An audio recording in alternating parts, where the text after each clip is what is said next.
Peace. Welcome to the culture here on the Black Star Network. I'm your host, farajii Muhammad. Thank you so much for tuning in and being a part of the conversation. Folks, we got a lot to talk about. First and foremost, let's talk about the Defense Secretary. Mr. Lloyd Austin was officially released from the hospital earlier this week. We're going to talk about the implications of the Pentagon not letting the White House know the medical situation around the Defense Secretary. We'll talk a little bit about that. Also, Georgia District Attorney Fani Willis finds herself in the midst of affair allegations and political jeopardy. She spoke out on Sunday at a local Atlanta church to share her part of the story. The thing was, did she quite deny the allegations? We'll talk a little bit about that. Also, let's discuss how a new Florida bill has redefined defamation, possibly opening the door for hate speech. And then later we have our very special guest. We have one of the great members of the multi-platinum R&B group Next Tweet is going to be joining us to talk about his songs and his legacy, along with the next things that he's doing in the community for the culture. So folks, stick around. So got a lot to talk about on today's edition of The Culture right here on the Black Star Network. Let's go.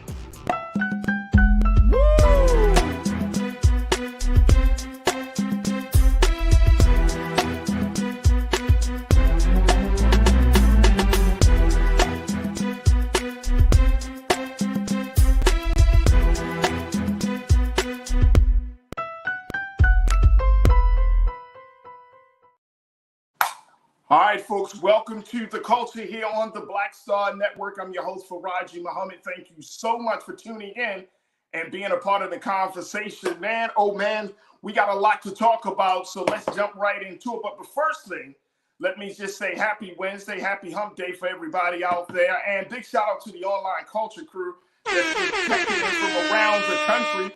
That's right. We got to give them a big shout out. We are streaming, folks, on a number of different platforms. So make sure you do your due diligence and check us out first on our home network, blackstarnetwork.com. Go to our website today, download the app for free. Follow us on social media under Black Star Network. And we actually for you to drop something in the bucket to kick off 2024 with us on the right start, because we want to make sure that you are invested, you are a stakeholder in this movement we are a part of, and bringing digital content like no other. So make sure you go to our website today and download the app at blackstarnetwork.com. Also, we're streaming on a number of different Amazon platforms. You can check us out on Amazon News and your Fire TV, on Amazon Prime Video. And folks, you can find us on the Prime Video app under Live TV, the news, or find us on Amazon.com under Prime Video, Live TV, the news. And we're also on the Freevee network, where you can find us under On Now, under News for Black Star Network, and as well on Plex TV, 24 hours a day, 7 days a week. Just search for Black Star Network, or find us under Live TV, the news and opinion. All right, folks, big shout out to the online culture crew that's just gathering into the chat. We got crew members on the X platform. There we go. We got crew members on the Facebook platform. If you haven't found us on Facebook, just go to Roland Martin's Facebook page, and you should definitely find us there. And we got crew members that are joining us on Roland Martin's YouTube channel, and it's on that channel that you will find us there as well. And let me see who's in the chat today. Folks are checking in from all around the country. The ABX girl, I see you. Mink Lee, Natasha Surge, welcome back. Deborah Everett Freeland, hello. Deborah Jackson, thank you. To the Stephanie Humphrey channel, I see you. Arlene Starks, good afternoon. Cornell Hughes, I see you. Big brother Willie Frazier is in the chat. Pretty Brown Mimi 726, I see you. Guy Fletcher, good evening. To you as well, God. Thank you so much. My man, Brian Christian, good afternoon to you, Brian. Thank you once again. You don't like my music, I see you. Thank you for checking in. Anastasia Pageant, I see you. Benny Hill, I see you. My big brother, Pastor Damon Blissett, always good to connect with you. Miss Jacqueline Boateng, thank you so much.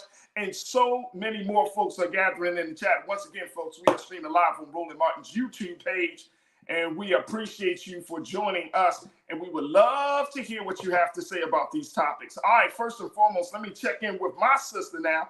We checked in with the online culture crew, but it's Wednesday, so you know we got to check in with the sister from another mother. She's always bringing us her expertise in the legal space, political space. I'm very happy to have her once again. My sister Suzette Speaks, the host of the Suzette Speaks Show, licensed attorney from the great state of Florida. political strategist. Hey, Farajii. How are you guys? Happy Hump Day. Welcome, Culture Crew. Happy to be here. All right, Suzette. First and foremost, let's talk about something that's coming out of Washington, D.C., which is the Defense Secretary, Mr. Lloyd Austin. He was released from the hospital just this past Monday after a 2-week stay, according to the reports, to treat complications stemming from surgery to treat prostate cancer, according to the statement from the Pentagon. This is what they said, folks. Take a look at this. I'm looking at the second paragraph. It said the secretary continues to recover well and on the advice of doctors will recuperate and perform his duties remotely for a period of time before returning full-time to the Pentagon. He has full access to required secure communications capabilities. This is, and I know we're gonna have to take a quick pause, but Suzette, this little situation here has gotten some people a little bit confused. Other people are upset because the big thing is the Pentagon did not let the White House know that the Defense Secretary had to get surgery and that he was going to be out of commission for a number of days. We're going to take a quick pause. When we come back, I want to get your take as to what does that mean as we kind of talk a little bit about the latest coming out of Washington, D.C. Folks, we are just getting started here on The Culture. We want you to join us. Again, we are streaming on Roland Martin's Facebook page, Roland Martin's YouTube page, and we want you to join the conversation. So stay with us. It's The Culture right here on the Black Star Network.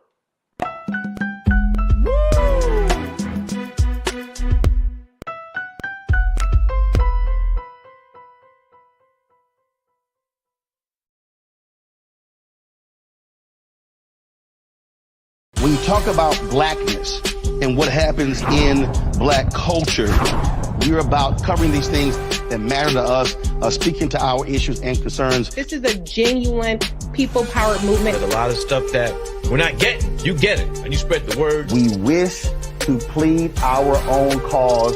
Too long have others spoken for us. We cannot tell our own story if we can't pay for it. This is about covering us. Invest in black-owned media. Your dollars matter. We don't have to keep asking them to cover our stuff. So please support us in what we do, folks. We want to hit 2,000 people, $50 this month, raise $100,000. We're behind 100,000, so we want to hit that. Y'all money makes this possible. Check some money orders. Go to P.O. Box 57196, Washington, D.C. 20037-0196. The Cash App is $RM Unfiltered. PayPal is R Martin Unfiltered. Venmo is RM Unfiltered. Zelle is Roland at RolandSMartin.com.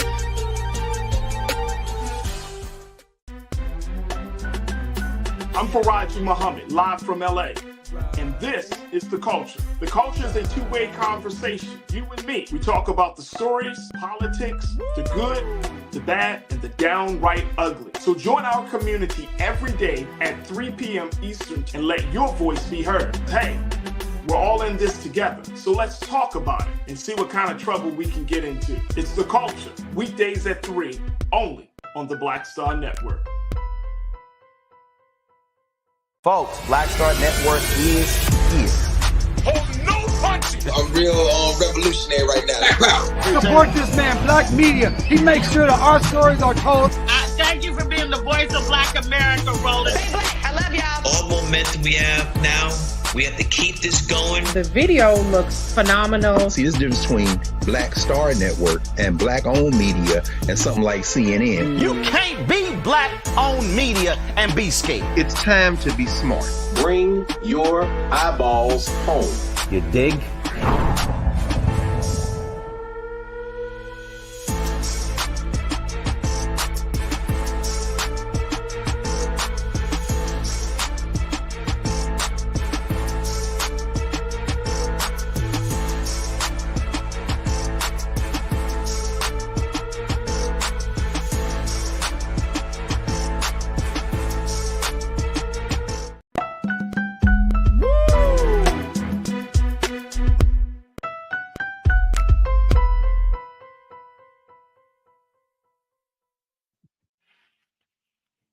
All right, folks, welcome back to The Culture here on the Black Star Network. I'm your host, farajii Muhammad, joined by my sister, Suzette Speaks, who is the host of the Suzette Speaks show on YouTube. She's a licensed attorney out of the state of Florida, political strategist. And we're talking a little bit about the case of Defense Secretary Lloyd Austin, who was released from the hospital to after some treatment for prostate cancer. He was released this past Monday on Dr. King Day. And the Pentagon has officially put out a statement saying that the secretary continues to recover well and on the advice of doctors will recuperate and perform his duties remotely for a period of time before returning full time to the Pentagon. He has full access to required secure communications capabilities. The big kind of the big question in DC, and I think in a lot of other places, is that why didn't the Pentagon let the White House know that the defense secretary had to be treated, go into the hospital for a few days? Why do you think that didn't happen? Well, I think this was a very bad case of misjudgment on behalf of Defense Secretary Lloyd Austin. When you look at the facts, and just to kind of give it a little context as to why we're talking about this and why it's so important. So the Defense Secretary, Lloyd Austin, happens to be the first African-American man to ever hold this post. So the Defense Secretary is the civilian head of the military, which means we are involved in several different conflicts around the world, either directly or indirectly at this point. So the civilian head of the Department of Defense is a person that helps advise the president, has a lot of power, and in fact is the sixth person in line of succession. That means if something were to happen to the president, the vice president, and so forth, Speaker of the House, he is the sixth person that would take over reins of our government if something were to happen to the other five. So this person has an immense amount of power. And as a person who I think coming from his military background, he is a very well regarded soldier or person who has served in our military. He knows that the chain of command and protocol matters. So I think this was a misjudgment in that he thought, and many people oftentimes who are going into public office need to really think about this, that you still have the ability to keep your privacy almost in the same way that a private citizen would if something were to happen to you, if you had to go to the hospital, if you had to have a specific procedure done. But in his case, as the defense secretary, the timeline really matters. So this happened in December, right before the holidays. He was diagnosed probably around November, I'm not clear on the dates, with prostate cancer. He didn't tell anybody. He didn't want anyone to know, or his staff, let's say, didn't want to alarm anyone, obviously, because we are in conflicts overseas. I get why the public may not have been informed right away, but the president has come out and said that he and his office were not informed also. So we're looking at the end of December, where Secretary Austin had surgery to remove the prostate cancer that happened between December 22nd and January 1st. He came home like after 4 days, had complications. There are now 911 call transcripts, and actually the actual call, you can hear it online, of someone calling 911 asking for help because after he went home, he had a pain in his stomach.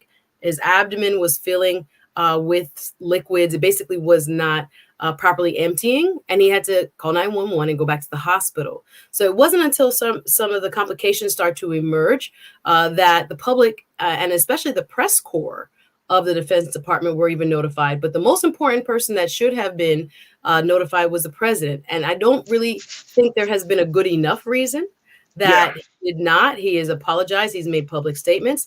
Again, now there are people in Congress, especially on the conservative side, that are saying that he should lose his job. And I don't know that warrants that type of penalty. However, it raised a lot of eyebrows, and it is an area of concern. The Inspector General of the Defense Department is going through right now the protocols. Even his deputy, when he was in general anesthesia for the procedure, the deputy, Ms. Nancy Hicks, was notified that she would have to come back off of her vacation. She was in Puerto Rico at the time on vacation, back to, but she wasn't really told, come back to, excuse me, let me finish the thought, take over provisionally, but she wasn't told even at that time why she wasn't notified until later. So I think this is a real clear case of kind of unorthodox and probably unjustified, trying to balance the interests of the secretary in maintaining his privacy and his private medical histories and knowledge of what was really happening to him. But it should have at least been disclosed to the president's office because, of course, we're in a time of war, in a time of conflict. And if he has to go under, in which he had general anesthesia, the president should have known. So I think it was a clear case of misjudgment. I don't think it rises to the occasion that he should be fired. And I know the Yeah. Black Caucus has come to his defense and say, yes, he probably should have and did make an error in judgment in that way, but they're standing behind him in terms of having him remain in his post. Oh, absolutely. And the crew is speaking out. And folks, if you want to join the conversation with the crew right now, you can go to our Facebook page, Roland Martin's Facebook page as we're streaming live there, and Roland Martin's YouTube channel as we're streaming live there. Join the chat and be a part of the conversation. Let me go to a couple of the crew members because folks are pretty solid, Suzette, on their take of the situation. Pastor Damon, Big Brother Damon Blissett, you checked in and said, we the citizens didn't need to know. The president does need to know. Absolutely. You don't like my music. You said the notion that the Secretary of Defense has the power to change the status quo is wishful thinking. That's an interesting comment. Interesting. We're going to go try to get back to that one. Cindy D, you said the president of the United States and the vice president should have known about this. Absolutely. Pretty Brown Mimi, 726. You said, thanks. Hey, Suzette. Thanks. So thank you. So Secretary Austin is in the line of succession. I thought so. So thank you for bringing that to the conversation, Suzette. Lori said, quite sure his family knew, and I'm quite sure the president also knew it too. Well, he had to say, or at least what we know publicly is that the president did not know. So that was the statements that were given. Right. That's the only thing we can work with. I was just like, this man at this level in this rank, he had to me, it's like telling your boss, I mean, you could say you're going out on sick leave without giving details. He could have said he had a routine procedure and things like this. I do find it a little far-fetched, but the White House has been clear that they didn't know. So I don't know. Again, the lapse in judgment is a little bit unorthodox, but not even telling your deputy when you told her to, fly back and be ready just in case, it seems a little bit kind of overly protective because the initial real information should have gone to the most important quarters, although, covertly and quietly. But it's almost like we hear a story today coming out about King Charles in England. He's having, I think, prostate surgery as well. And then Princess Kate, I was almost saying Queen Kate, sorry, Princess Kate. Oh yeah, has put out a statement that she has to have an elective, or I can't make that assumption, sorry, a surgery of some sort on her abdomen. And she also put out in a statement, please respect my privacy. Of course, this is going to garner a lot of attention. My kids, my family, I want to keep this private. But again, she is the next Queen of England. And so there's that balancing act when you are a public figure, a public servant in Secretary Austin's case. You don't necessarily have the same privileges, unfortunately, when it comes to privacy. Obviously, his medical records are still private. But when it comes to going into surgery, especially at a time where the United States is facing so much conflict around the world and going under general anesthesia and then having, a complication and having to go back. And he was just in ICU. They had to drain his stomach, basically send a tube down his throat to get that extra liquid that wasn't flowing through his body properly and get an infection under control, I think is what they said. He ended up with an infection after the surgery, which is a pretty big deal, right? So It came out now. It looks kind of, bad on his part, his staff's part of not letting at least the president's office know. But I know for those of us who kind of think critically, you'll wonder, could he really have made such a kind of big lapse in judgment? Perhaps, but that's what the facts show as of right now. Well, he released a statement, as you mentioned, Suzette, claiming full responsibility for his decisions about the disclosure. The press secretary for the Pentagon, Major General Pat Ryder, said, quote, there's been a lot of lessons learned, and there has been a commitment by the secretary to do better when it comes to transparency. Ouch. I don't know. No one's perfect. We talked about it the last show we did about the higher bar and, the no room for error when it comes to especially Black leaders in highest positions in our country. Like you can't be seen as, that's a great point. Having this kind of lapse in judgment. And again, I think for him, I could understand his thinking like this is quote unquote a private health matter. That is you as a private citizen, but as you as a public servant, with such a high ranking position, the president, if not anyone else, should have been notified. And the president said that he wasn't. So this is something that the inspector general in their office is going to look at, and hopefully, corrections will be made to probably mandate in the future, if this were to happen, for the president and necessary parties to be notified. Hey, Suzette, I want to say thank you for bringing up that point of when you are a Black person in a high-profile, influential, high-level position. I'm sorry, there's a double standard that exists for you being there, and there's no room for error in judgment. I mean, granted, there are going to be some mistakes made, but not like this. Not like in terms of simple communication, right? In terms of institutional communication. So, in a very, very polarized political time that we're in, a simple situation like this will be blown out of proportion. Next thing you know, the first Black defense secretary is on his way out the door. Yeah, and then trying to avoid losing your job, you might end up, it's weird. Right. Because I think it would have been better to disclose. I think most people would agree that somebody who has that level of power over our military and our militaristic strategies around the world cannot disclose to the commander in chief that, again, this might be the most routine of surgeries. That's what I'm trying to put myself in his shoes. What was he thinking? This is routine. Nothing really ever goes wrong. However many men around the country, around the world do this every, day. Okay, great. But you're still going to be under general anesthesia, right? You are not going to be conscious for however many hours. That's huge. So, I think there will be a lot of lessons learned.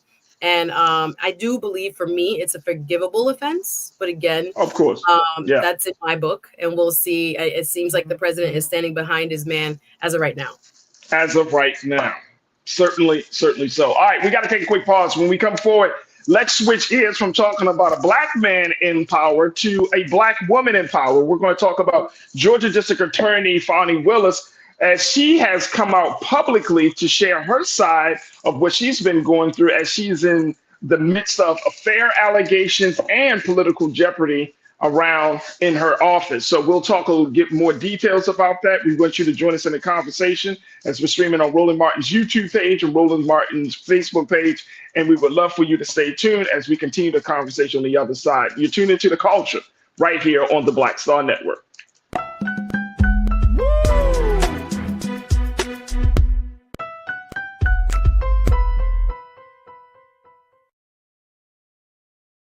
Hatred on the streets, a horrific scene, a white nationalist rally that descended into deadly violence.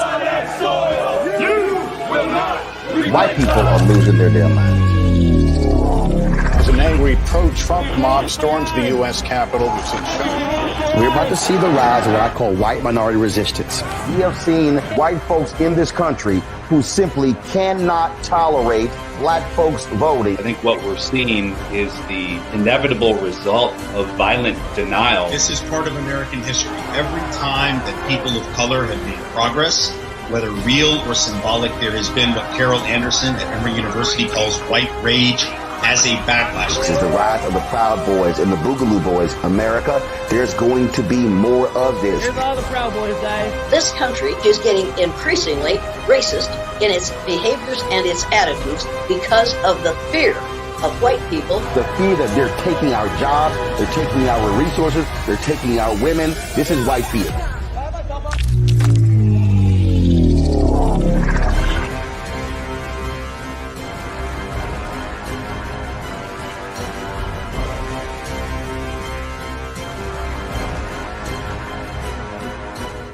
Pull up a chair, take your seat. The Black Tape with me, Dr. Greg Carr, here on the Black Star Network. Every week, we'll take a deeper dive into the world we're living in. Join the conversation only on the Black Star Network. When you talk about blackness, and what happens in Black culture. We're about covering these things that matter to us, speaking to our issues and concerns. This is a genuine people-powered movement. There's a lot of stuff that we're not getting. You get it, and you spread the word. We wish to plead our own cause. Too long have others spoken for us. We cannot tell our own story if we can't pay for it. This is about covering us. Invest in Black-owned media. Your dollars matter. We don't have to keep asking them to cover our stuff. So please support us in what we do, folks. We want to hit 2,000 people, $50 this month, raise $100,000. We're behind 100,000, so we want to hit that. Y'all money makes this possible. Check some money orders. Go to P.O. Box 57196, Washington, D.C. 20037-0196. The Cash App is $RM Unfiltered. PayPal is R Martin Unfiltered. Venmo is RM Unfiltered. Zelle is Roland at RolandSMartin.com. Hi, I'm Dr. Jackie Hood Martin, and I have a question for you. Ever feel as if your life is teetering and the weight and pressure of the world is consistently on your shoulders? Well, let me tell you, living a balanced life isn't easy. Join me each Tuesday on Black Star Network for A Balanced Life with Dr. Jackie. We'll laugh together, cry together, pull ourselves together, and cheer each other on. So join me for new shows each Tuesday on Black Star Network, A Balanced Life with Dr. Jackie.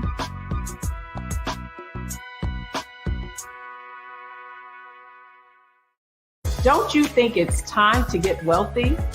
I'm Deborah Owens, America's Wealth Coach, and my new show on the Black Star Network focuses on the things your financial advisor or bank isn't telling you. So watch Get Wealthy on the Black Star Network.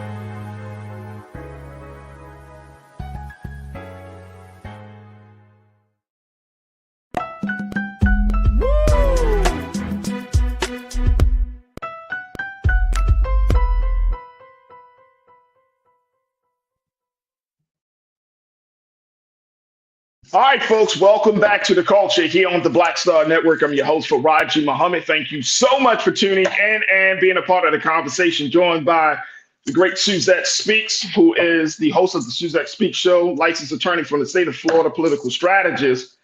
And last week, if y'all remember, Suzette and I had a conversation. We just kind of started the conversation, really, around this whole situation, controversy, that is surrounding the Georgia District Attorney, Fani Willis. This is the same district attorney that has prosecuted about 18 of former President Donald Trump's associate that led to those infamous mugshots of the former president, Rudy Giuliani, and all of his folks with him. And now, based upon a complaint that was filed by one of Trump's associates, Mr. Mike Roman, who served as the campaign operative for former President Trump back in 2020, he said that the election interference case that was brought against them should be essentially thrown out of court because there was a alleged relationship between Fani Willis and the prosecutor that she had assigned to the case, Mr. Wade. And as a result of this alleged affair, it has opened up the door about the ethics of Fani Willis and has put her into some hot water of affair allegations, as well as some sense of political jeopardy. Now, Suzette, you told us last week that we can't jump to conclusions, that we need to kind of wait until the facts came out, right? So we're watching this case. I'm watching this case. But she had a chance to speak on Sunday at a church in Atlanta, Georgia, where she talks about all that she has gone through as a result of this controversy. And in her speech,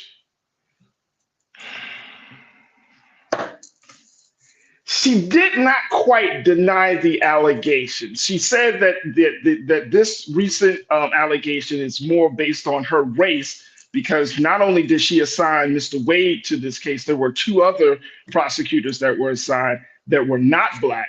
So she blamed it on the race card, but she did not go explicitly say, I did not have an affair with this man, or I'm not in any type of romantic relationship with this man. So I want to get your take on this because it's I've seen this too much, Suzette.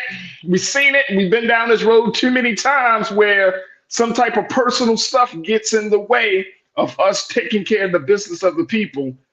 What say you?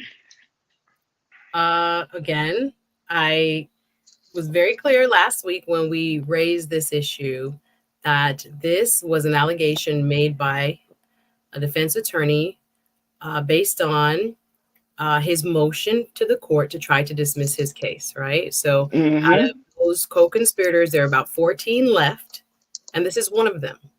And through a motion made to the court to dismiss the case against him, he alleges, the defense attorney by way of his attorney, writing to the court on a piece of paper, there is improprietary or improper relationship between Miss Prosecutor Fonnie Willis and one of her lead prosecutors, and therefore this case should be dismissed. And as I explained, go back and watch to our audience here, that motions like this, as we've learned from basically the Trump case, a defense attorney can write and try to argue almost any theory of the case they want to, but in this particular filing, there was no concrete evidence of any sort attached.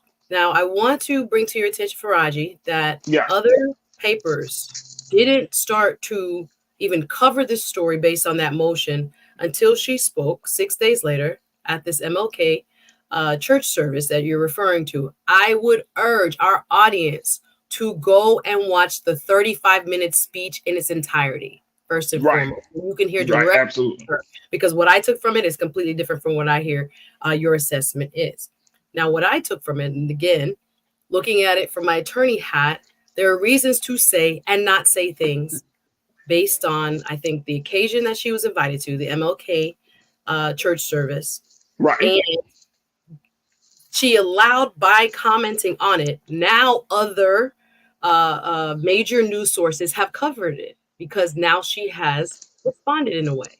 So again, they didn't touch it with the 6-foot pole. You didn't see articles about it because, again, there was no evidence to back it up. It is merely an allegation by a defense attorney who is trying to make sure he does everything possible to allow his client the best chance of getting off. So I'm looking at this from the hat of some of the allegations that were made and what she has said in this 35-minute speech. I don't know if we have pieces of it that we could queue up, but just based on how she laid out her experience, first and foremost, in the speech, she goes through not only what has happened since this allegation, but just how she has been treated at large since she won in 2019, knowing that she has had, more than 16 years as a prosecutor in that office, how she has changed basically the culture of the office. The backlog is gone. 70,000 cases were sitting on the desk, basically, of the Fulton County Prosecutor's Office. How through her work, they're at a 95% conviction rate on regular cases, on appeals, 96%. And looking at, as you pointed out, her other appointments in this case, what the defense attorney did not mention is that there's also, as she put, a highly qualified a white woman who she also appointed, a white man who was also appointed, along with the third, who we're talking about now because the defense attorney mentioned it, right? Mr. Nathan Wade. In her speech, she addressed what she thought was the reason why no one is concerned with the other two, in her opinion. So indirectly, I do think, Farajii, she was laying out a case as to say, by watching the speech, this is not me, this is through what I see her saying in my interpretation. She lays out how well qualified Mr. Nathan Wade is, right? Mm-hmm. Looking at his 10 years as a judge, looking at his civil litigation practice, 20 years in private practice for himself, having been an assistant attorney general, having been hired by another prosecutor in another county at twice the pay that she's paying him, also to be a professional on their case. Now, that person happens to be a Republican. That person also hired this same gentleman, and nothing was made of it because of his qualifications. And she also, in her speech, applauded that particular gentleman for bringing Mr. Wade on the case because he was always looking for ways to diversify his attorneys who he has work on his cases. So she methodically just kind of points out why she chose Mr. Wade. Now, she doesn't name him by name in this speech. Right. She goes through why she thinks, she believes, as you said, this is being raised now. Now, I have already stated this is, to me, a defense maneuver to create the very publicity that we're giving it now, right? All a defense attorney got to do is create some doubt, right? And they're trying their hardest to find ways. And again, no one else could, up to this broadcast, to me, I've been Googling, searching, trying to see what corroborates this. This is a wild allegation. This is the hard part when it comes to the criminal justice system. You could basically make any claim. Like I said, former President Trump is claiming he has blanket immunity. Anything I did as president never, ever stops anyone. So why are you trying to charge me? Throw this out. I was president. Just because someone writes it in a motion does not, therefore, make it true. That's why we have to walk very gingerly. Now, let's speculate, let's say.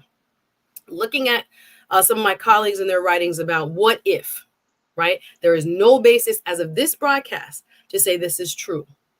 But what if? Does it rise to an occasion to see it force a judge's hand to dismiss the case? From what I'm reading, no, it's not.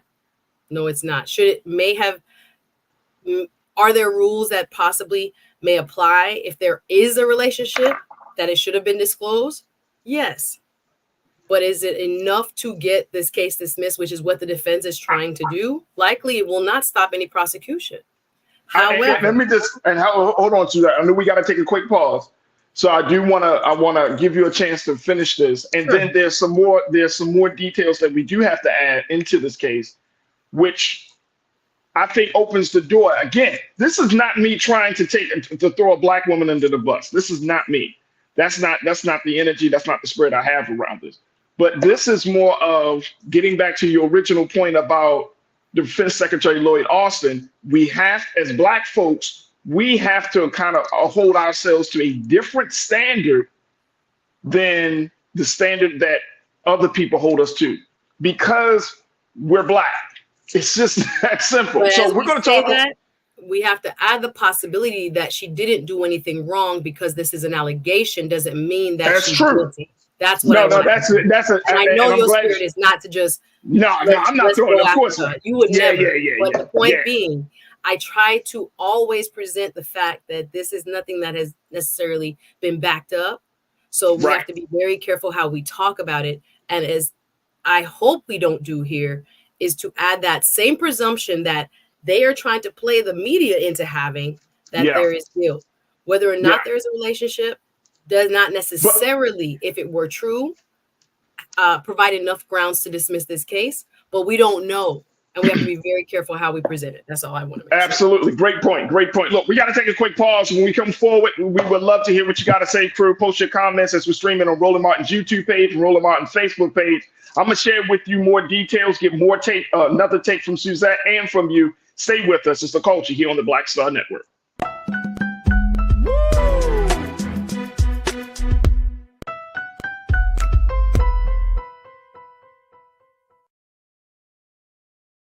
Pull up a chair, take your seat.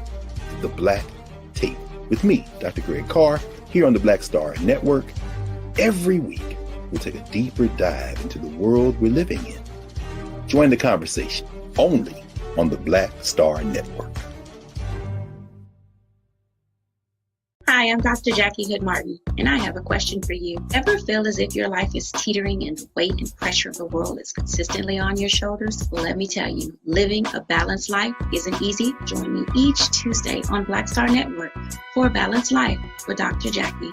We'll laugh together, cry together, pull ourselves together, and cheer each other on. So join me for new shows each Tuesday on Black Star Network, A Balanced Life with Dr. Jackie.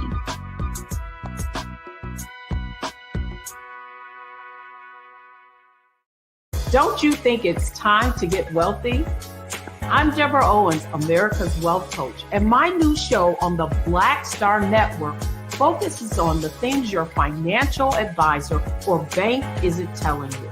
So watch Get Wealthy on the Black Star Network.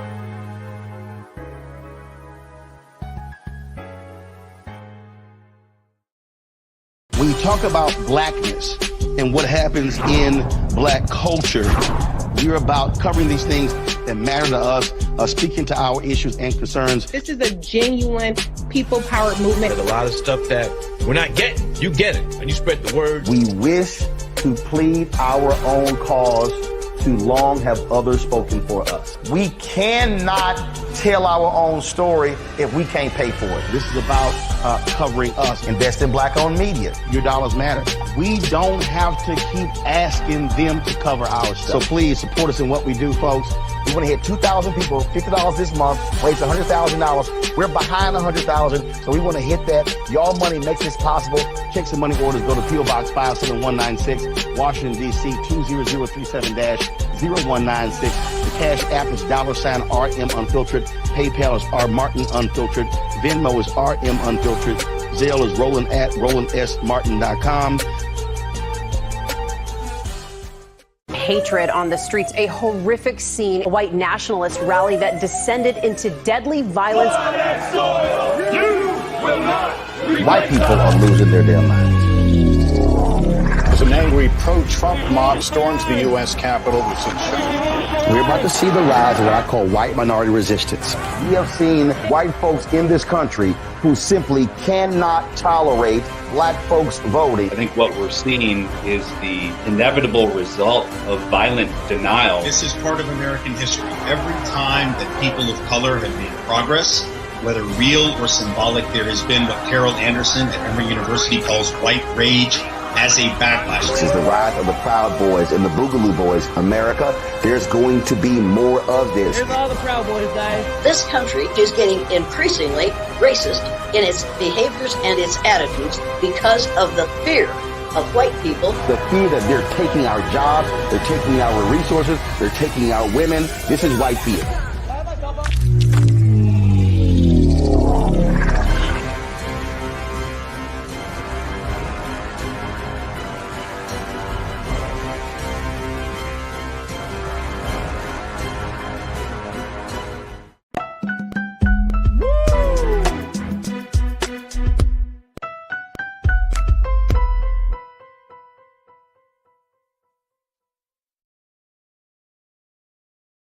All right, folks, welcome back to The Culture here on the Black Star Network. I'm your host, farajii Muhammad, joined by Suzette Speaks, as we have for every Wednesday. We're talking about the allegations. We're talking about the Georgia District Attorney, Ms. Fani Willis, and how she spoke out this past Sunday at Big Bethel AME Church, the oldest Black church in Atlanta, Georgia, to say her piece amid allegations of having an affair with the prosecutor she assigned to the Trump election interference case, and this prosecutor's name is Mr. Nathan Wade.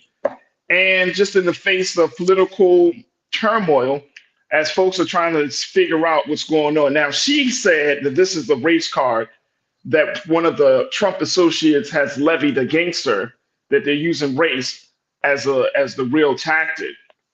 But I think my concern is, and this is, again, to your point, Suzette, I am watching this and I'm taking this day by day and looking what's being said. But the concern is that if the allegations are true, because she hired Mr. Wade, his firm was able to earn over $650,000 for being on that case. And they're even, again, this is the allegation, folks, so don't come at me and say, oh, you said it, that they're saying that because he earned this money, he took her on some couple of lavish trips. Now, I know that has to be proven. So there's some trips and gifts that are involved between Mr. Nathan Wade and District Attorney Fani Willis. If they find that to be some trips and gifts, are there? Where is it? That's what it. That's the point. That's the point that I'm bringing up. That it has to be proof. So we have to again state this. And I get that. And I get that. Here's the thing, though, Suzette. Here's the thing. One, in modern day America, in social media America, perception is reality. So unfortunately, when you're going into the court system, and if you have a high profile case, or if there is any case in the court of public opinion, guess what? you're guilty until you're proven innocent, not you're innocent until you're proven guilty. In the court of public opinion, people have already came to the conclusion, made their judgment, you're guilty. Now you have to take them back. Now you have to show that you're innocent, right? So perception is reality in this case. Now, am I saying that she did all, again, folks, this is all allegations. So for all of the crew members who are saying, well, why are we talking about her private life? Because it's an ethical situation. That's why we're talking about her private life. I wouldn't care if she was sleeping with anybody because that is her private life. But if you're talking about basically putting your lover on a case and then your lover is making over $500,000, nearly $750,000, and you're doing whatever, it just, again, perception is reality, and it puts us in a position where it's like, what can we do with that? And here's the question I have for you, Suzette. If she made this public statement, 35-minute speech at the church, would it have put her case, and I can't think of the other best word to use, but would it have put her case in jeopardy if she just explicitly said, I never had an affair with this man? I think it would play into the hands of the defense, which we're already doing, by putting out this allegation in the motion the way they did. I think, as you're saying, I do agree, it has already tainted the water towards her, which is what it's designed to do. That's why, even though if it doesn't have merit, the other co-defendants are latching onto it as well. And of course, they're pushing it out through what we're doing, through the media. This is what it was supposed to do. This is what it was designed to do. Now, talking about trips and things like this, unless there is money, let's talk about the money. I mean, that's the money, right? It's not about sex. It's about the money. Like if you are connected to somebody that's getting money, and I think that's where the ethical part comes in. I don't think it's about the fact that she sleep. If that is the case, if she's sleeping with somebody, I think it's the fact that she put her boyfriend, again, if these are allegations, but if she put her boyfriend in a position where he got to be enriched from this case, and then essentially she used whatever money to benefit her and her boyfriend. Y'all see what I'm saying? So it's really about ethics. This is not about the case. Like, I think the case it should be, it shouldn't be tainted. I don't think she should be thrown off. I don't think it should be dismissed. I think that case is totally separate. But I'm saying in the court of public opinion, it leaves a bad taste in our mouth. People don't want to talk about it. But unfortunately, it seems like we keep operating from this place. And again, I'm not saying she did it. I'm just making the point that these allegations once again shines a spotlight on the fact that our people in high positions of power keep falling for the same thing and thinking that what white people do in certain spaces, we can do, when that's not the case. We got to see things the way they are. That's going to be my 2024 theme. You got to see things the way they are. Am I wrong in thinking like this, Suzette? Yeah, I think from what I hear from you, just how I'm hearing what you're saying, the presumption of guilt for me as an attorney is kind of too heavily emphasized without facts and without proof. We're calling him her boyfriend. Where is proof? Where is proof? Again, when we brought this story back, I'm like, I haven't seen any more evidence presented since last week's show to show me or to give me any more reason to now be inclined to say, well, let me see what's going on here. I think, again, when it comes to allegations made by a defense counsel, I'm always taking them with, a little bit of a side eye, because I know what a defense counsel's job is, right? To discredit the folks who are trying to prosecute the case against their client and hopefully to get it dismissed. When I look at her speech, and again, I can only say, watch the speech once again, so you see it come from her mouth. Yeah. She has described all three of the prosecutors that she hired as good friends.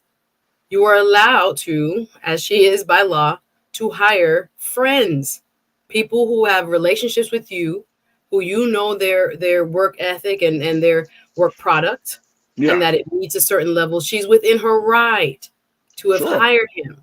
And most legal experts say that even if this is, quote, true, if there had been or an ongoing relationship or wasn't a relationship at some point in time, say, that it is not enough to rise to an occasion to even have her removed from the case based on what we're hearing right now in this allegation by a defense attorney whose job it is to try to remove her or somehow get this case dismissed against his client. They're only, I think, if it's completely fabricated, like I said, it is very difficult in the American court system, especially when you're a public figure, to get back your reputation if something is not true or not, completely false. If portions of it is true and portions of it depends on context, you don't get to clarify. And I don't think at that service would have been an appropriate time, and I would not have given more. I think she handled it very shrewdly to look at what she said and how she said it. She did say a lot. She can't, in her position, put herself in a position, although you would want her to say, I had nothing to do with that guy. They probably had some sort of degree of relationship. I would love to, again, know through, again, what is necessary through a court hearing. And it looks like this judge has marked this down for hearing probably in February, this motion by the defendant to be heard in February. I want to wait and see what it's about through the fact-finding process, right? When you write a motion, I have a client, I have people right now, the defendant is writing all kinds of foolishness. That's not you suing the wrong person. This is the wrong job. I don't even make that much money. I never was the person to hear, sir, if I go to your employer and pull the records, I can tell you what it is because there are then facts to back up what I have placed in my motion. But his motion is nonetheless written and given to the court. That's what I'm saying. I'm not giving this the weight, perhaps, until I see facts, because I know people can write what they need to or whatever they dream of in a motion to the court to try to get the outcome that they want. I got you. I'm not saying there may not be facts to support the motion, but he filed it. There were no other, and again, no other news source touched it yet because it could have been defamatory based on where are the facts. Here's the thing. Here's the thing, Suzette. Innuendo, rumor. This is not. I agree. Look, this can be quite damaging. Until I see facts, I cannot, postulate on, what may have happened. Mm-hmm. But if I see facts as to what has happened, then we address it accordingly.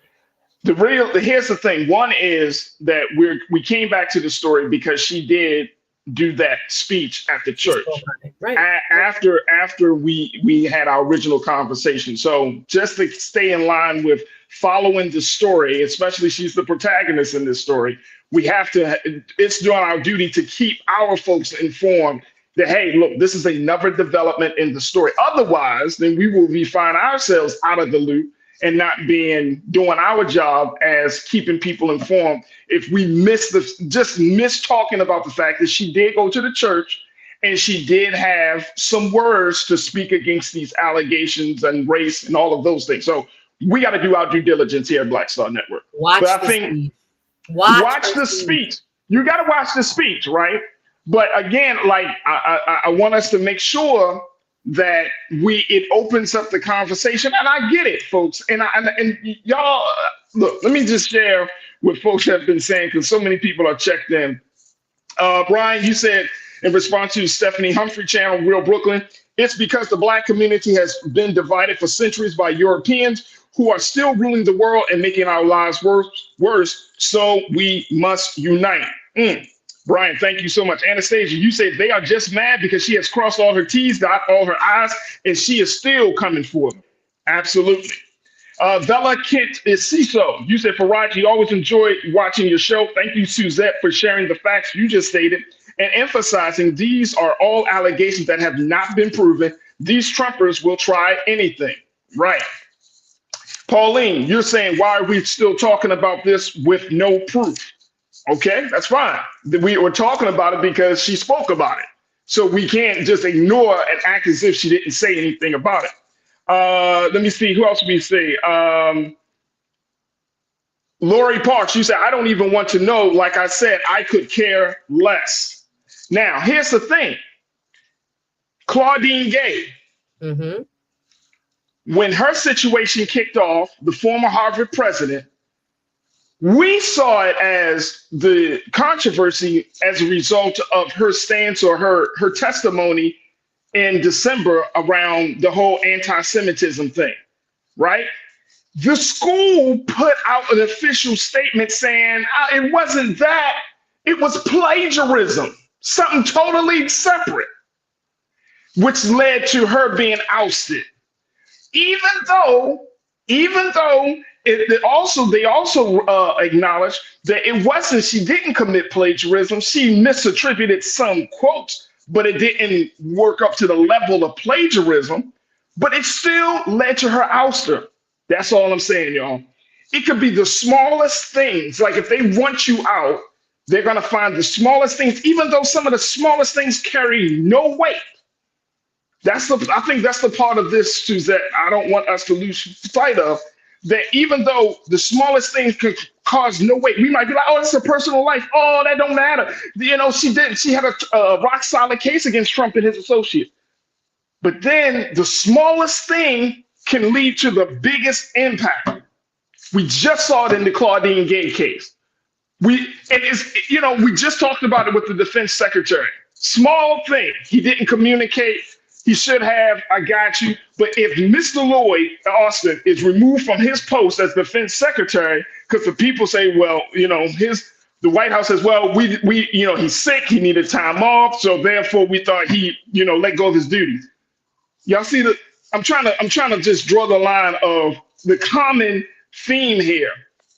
It's the smallest thing. The common theme is Black politicians have to be perfect. Although their white counterparts also do make, and we'll call this, I'm not going to say specific to these facts, but any politician, smallish mistakes, and they're allowed to correct course and do what they need to do. But I agree with you that the scrutiny that's under, one of the parallels I feel between Claudine Gay and what's going to continue to happen with regards to this allegation is the onslaught by conservative media to hype this up, blow this out of proportion, create this storyline that may or may not exist, and destroy people's reputation. Because in the Harvard case, the board, I think is Harvard Inc., kept saying they supported her. They kept saying that whole time that the so-called plagiarism was not real plagiarism. Even though that was bandied about and attached to her. That's what I'm saying. The more they say it, the more it sticks. The more it becomes, as you say in the court of public opinion, true, although it's not true. So I say we have to be very measured, even as we should be covering it here, how we cover it. Because the purpose behind what that motion provides in terms of news fodder was not to me, legitimately, what can I call it? Question this particular handling. It is to create a storyline that fits the stereotype, gender stereotype, racial stereotype around Black leadership, so that there's more of the anti-DEI, more of the anti, there's only, as she said in the speech, 1% of state attorneys in the country are Black women, 1%. So how the taint of the mind goes beyond just her. It goes into elections across our country because, although subconscious, we connect Black leadership as quote unquote being questionable when everyone across the board has instances, if we magnify them, if we continue to place them in the front of people's faces, but other times they're covered, in a way and not as broadcast as when Black people do it. So I always want to, again, cautious that we even fall into the trap that we think that we are the problem. We are not the problem. We are human. No, I don't think that we are the problem, but I do, and I know it got white counterparts don't get this level of treatment. That's one. Of course they don't. I mean, come on, Suzette, you know that. And we don't. But I mean, that's the double standard. I don't know. I don't. For me, my politicians don't have to be perfect.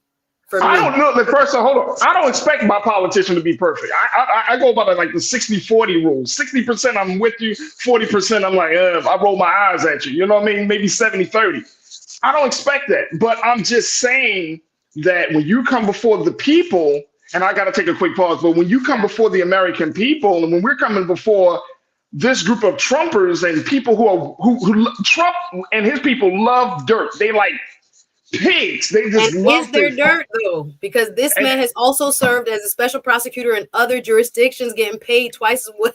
That's what I'm wondering. That's what I'm saying. We're falling into like that the trope of. I don't think it's a fall into a trap. I don't think it's a trap because even if she says once she is cleared, right? Like the allegations aren't true. That's all well and good. But I think if we do not have enough conversations about double standards, we don't have enough conversations that when you are black and in powerful positions, keep your nose clean, cross your T's, dot your I's, make sure. And I'm not saying that you got to be. I know. It's people say, "Well, you got to be perfect." Wrong? Did she do it? Was within her right to hire who she should? And if he's qualified to do it, like I said, I don't know the nature if there was any type of personal relationship. But nonetheless, like I said, there's so much assumption being made. Yeah, I get it. I get it. I got to take a break. We got to take a break. If her reputation is gone now, here we are. Oh, wow. None of this was true. We have to be very balanced because we don't have any facts yet. If there are facts attached to it, then let's go in. But I don't see that. Where are the facts? Where's the evidence? I hear you. Look, we got to take a quick pause. When we come back, more conversation. Stay with us. It's The Culture here on the Black Star Network.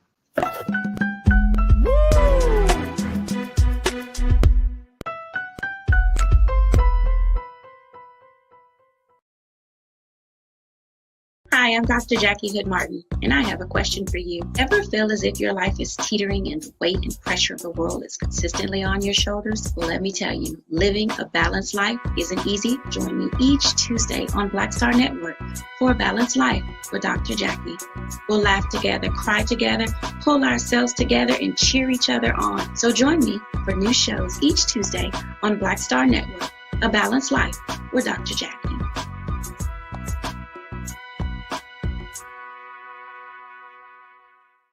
When you talk about blackness and what happens in black culture, we're about covering these things that matter to us, speaking to our issues and concerns. This is a genuine people-powered movement. There's a lot of stuff that we're not getting. You get it, and you spread the word. We wish to plead our own cause.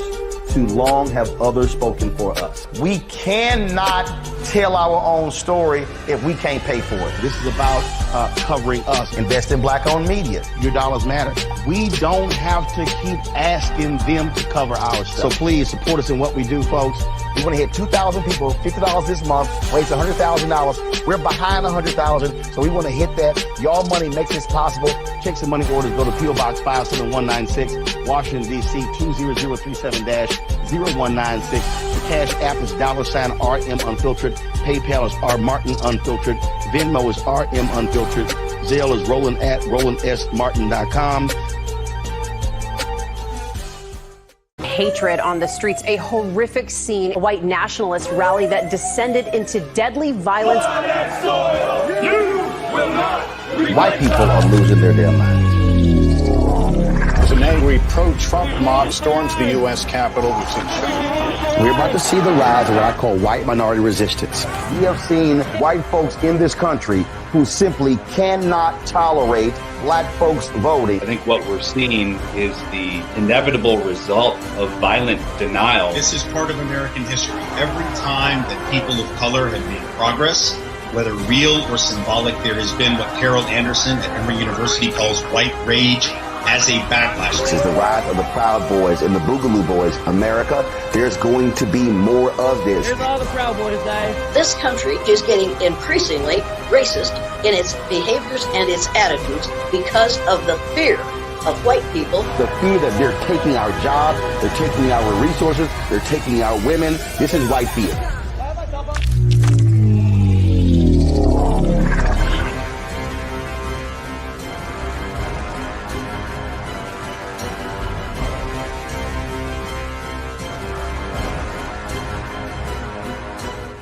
Pull up a chair, take your seat.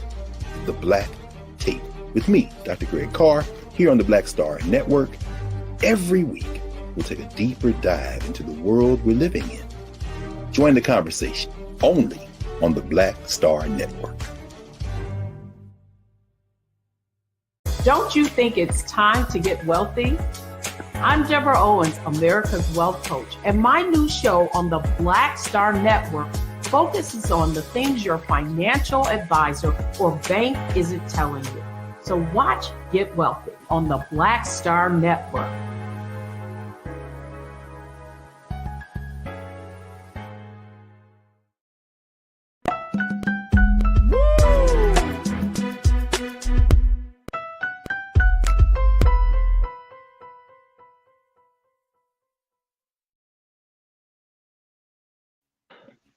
All right, folks, welcome back to the Culture here on the Black Star Network. I'm your host, farajii Muhammad. If you didn't had a chance to check out the first half of the show, make sure you be a part of Team Replay, as we had some very spirited conversations about everything from Defense Secretary Lloyd Austin not communicating with the White House about his medical condition and getting surgery, to the latest affair allegations and political jeopardy that we're seeing with the Georgia District Attorney, Fani Willis. So make sure y'all do your due diligence and check us out in the replay as my sister Suzette and I go back and forth and try to figure something out.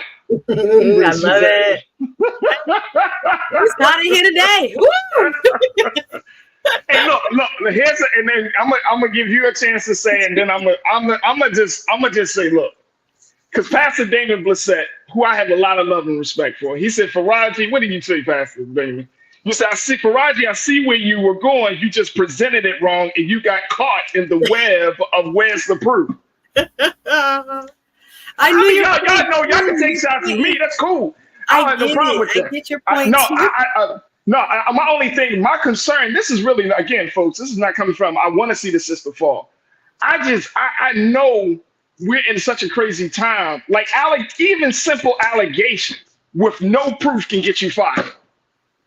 That's all I'm saying. Allegations with no proof can get a black person fired from a high-profile position because of the politics behind. Like, she's in a red state. Georgia is a red state. You know what I'm saying? And they will find some loophole to get rid of this sister because of what she did to Trump and his associate. Allegations will get you fired in today's time. And now, if y'all got any problem with that, then so be it. But y'all can't tell me that simple allegations won't get you put in some hot water or make people question your ethics or making people question your credibility. And in some cases, your intelligence, because allegations will do that. And you're right, folks say, oh, well, we shouldn't be talking about it. But again, if we keep acting as if we're living in some separate America and not seeing the current America that we're in, see America as it is today in 2024, then we are going to keep finding ourselves back in this place. Suzette, I'm going to give you the final word. Continued until I get some proof. I'm not going to, because I know when I see what people file in court, it doesn't move me until I see actual proof. So I get what you're saying. We should try and strive, especially those of us who are pursuing leadership, who are in leadership, to, as they say, keep your nose clean by any means possible. And I get that. But then, as you're saying, allegations are powerful, even when not true. We cannot control what people allege that we've done. And I get it. I know that behavior rises to the occasion to demand more scrutiny and accountability. We will do so, regardless of race, background, whatever, because all public officials should be held equally to account. But damaging one's reputation through allegations is a scary, and that's why a lot of people do not go into political office, because they can do a lot of damage and not be true. That's true. Yes, you can lose your job. I wouldn't call it rightful, because somebody something. There are many people behind false allegations in jail or died. So I don't agree with the fact that just allegations alone should cause us to put this person, in one category or another. No, that's true. We're dealing in rumor and innuendo, and I do not like that. I need to see more proof, except for a motion filed by a defense attorney of one of the 14 remaining co-conspirators with former President Trump trying to get his case dismissed. I need more than that. And again, if we do see that, let's revisit it. To be continued. There it is. Boom. I like how you said that, Suzanne. Let's be continued. All right. Man, my sister, she always keep me on my toes. All right, let's talk about what's happening in Florida. There's a bill, Suzanne, that is looking a new Florida bill that's looking to redefine defamation. But the problem is it may open up the conversation or open up the door for hate speech. This is SB 1780, called the Defamation, False Light. Let's put this quote up on there, please, Lise. SB 1780, the Defamation, False Light, and Unauthorized Publication of Name or Likeness, which was introduced this past Friday, would make it easier for an individual to sue another person for defamation, according to the measure, and an allegation that the plaintiff has discriminated against another person or group because of their race, sex, sexual orientation, or gender identity constitutes defamation per se. So even when these allegations are false, they are automatically defamatory. Now, here's the thing. If a person, for example, is called a racist, if a person is called homophobic, then it could be potentially true. It may be true, but the person that's been called those names can then sue you for defamation. Listen, am I understanding this bill right? This is where we are now in the so-called, what Ron DeSantis likes to call the free state of Florida, except we're not. So when I'm looking at this new legislation, and right now our state legislature went into session 2 months usually. It usually is later in the year. They've been there now a week or two. They started early this year in January. And just looking at some people are texting me every day, some of the bills that are coming up that are potentially going to be presented in the House and presented in the Senate, and what they will do to voting and like this to well-established case law that's been around for maybe 50 years or plus, 50 years or more, when it comes to defamation lawsuits and other major issues affecting all people and Black people in particular. It's kind of scary, right? So this is one of the ones that is being discussed among many, guys, and you can track, especially wherever you are. If your state legislature has like a bill tracking software, most of them on their websites do. You can just Google what's being discussed, and it's really, really scary. So as this one goes, SB 1780, when I look at it, one of the major issues is that, again, the major established case law around defamation occurred in 1964, a Supreme Court case, New York Times versus Sullivan. And that means in order to prove defamation, one of the elements, right, one of the things you have to prove through facts, through evidence, is malice, right? And so this law would remove malice. So what does that mean? I was trying to figure out how do I explain this without going into like a law school lecture. But malice is evidence that shows deeper ill will. Someone wrote something about you because there was a rivalry, some sort of what do you say, feud between parties, reckless disdain for someone's reputation. So there are different ways that malice is defined depending on the state you live in, right? But in Florida, we've seen actual malice defined in broadly in these type of ways. Now, this type of lawsuit wouldn't have the person who is claiming to have been defamed have to show malice, that this was done with ill will, intent, rivalry, reckless disregard for your reputation, any other kind of like hostile occurrence between the two parties as evidence that this was done on purpose, Your Honor, to injure me. It would now be malice, what they call per se, meaning it would be just the lawsuit itself would make the assumption that that was proven already, that malice is like assumed in a way. And again, this is for informational and educational purposes only, not giving anybody legal advice. Talk to an attorney directly. But point being, they don't have to prove up that what you did was wrong because you acted with malice. Now it is given. It is given. So think about the cooling effect. What does this affect? People who write news stories. In this bill, it talks about not allowing journalists to have, for example, if there was a defamatory line or allegation made against someone, journalists couldn't, for example, have any secret sources when it comes to any quotes or any language that created the defamation. They would have to divulge who their sources were. We are also looking at the fact that by virtue of now actual malice being presumed, more folks will be deterred from writing what will be actual information about people based on their behavior and their track record. So it's a cooling effect of free speech across the board. You would be afraid to be sued because the penalty of this law is $35,000 in a fine, right? Right? So you would, as a newspaper or as an individual on a post, would be chancing the fact that you would use the term sexist, racist, transphobic, homophobic, one of these type of indicators and markers for someone's kind of known behavior, but you would still be risking the chance of being sued under a much broader, right, defamation lawsuit statute. So it's not law yet. They've been going back in the Senate with this version. House has another version. And then if it ends up being passed, they try to complete a version where they both match. And then if it's passed, majority of both bodies, the governor signs it into law. So this is just one of many of the cooling and anti-DEI already. I was looking at a brother of mine was a friend guy sending me stuff about voting.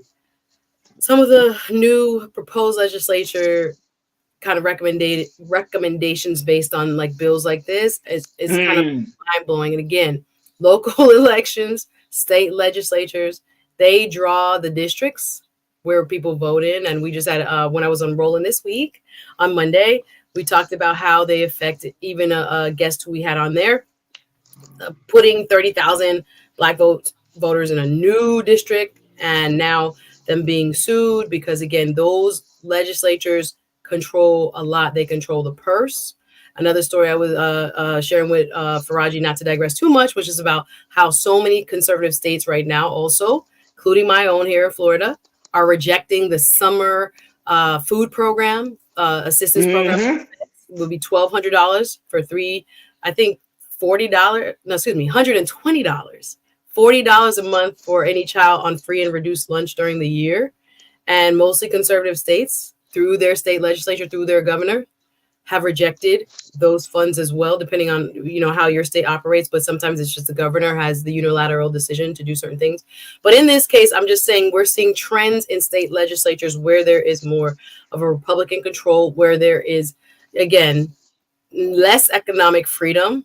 Because, again, $120 for a child over 3 months who needs, food assistance, or they wouldn't have been on perhaps the free and reduced lunch program to begin with, has been rejected. And people don't really understand. Again, the federal government provides funding, but states can reject it. But point being, I just think that's a part of a more broad trend that we're seeing, especially like in just this case, where we have so many people that are fighting against what the party clarion call says, freedom, we're a free state of Florida, freedom. And then you look at the bills and you're like, freedom for who? Freedom against what? It's really frightening. So yeah, so any allegation that a plaintiff has discriminated against, etc., been somehow discriminated based on race, sexual orientation, gender identity, really could be seen as defamation per se, any allegation. So it can affect so many different industries, but we as individuals as well, and deter us from saying the truth. It's crazy. It's kind of crazy.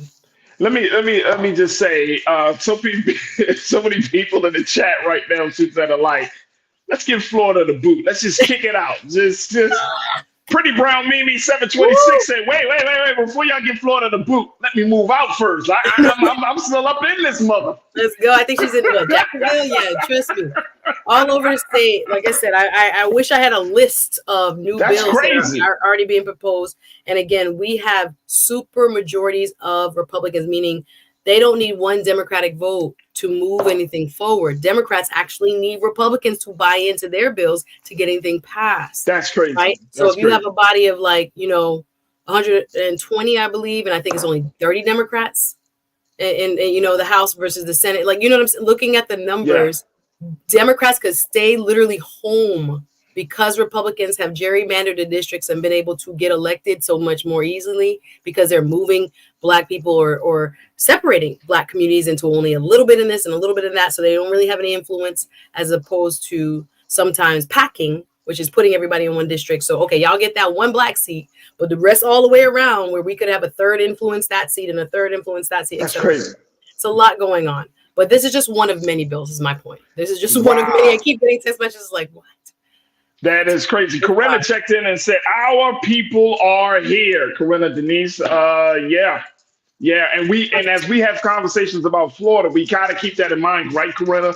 That our people are there. Our people are living there. And guess what?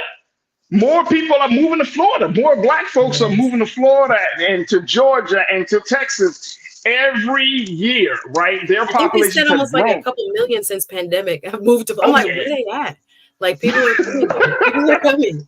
And it's a lot more. Yeah, a lot more folks. I know we didn't get a chance to talk about it here. Also, we probably would do it in another show when we talk about Charles Blow and his movie about trying to get Black folks to move south. I've seen it. Yep. So that's a great point. That's a great point. I think political power in places where there already are concentrations or larger concentrations of Black folk. Maybe folks need to be moving into the city centers, where in the South we can get more influence on who wins. Yeah, absolutely. And I agree. And I think, I just read that Sean Hannity moved from New York to Florida, and because he felt like that was his place. He felt comfortable there. He loves the politics down there.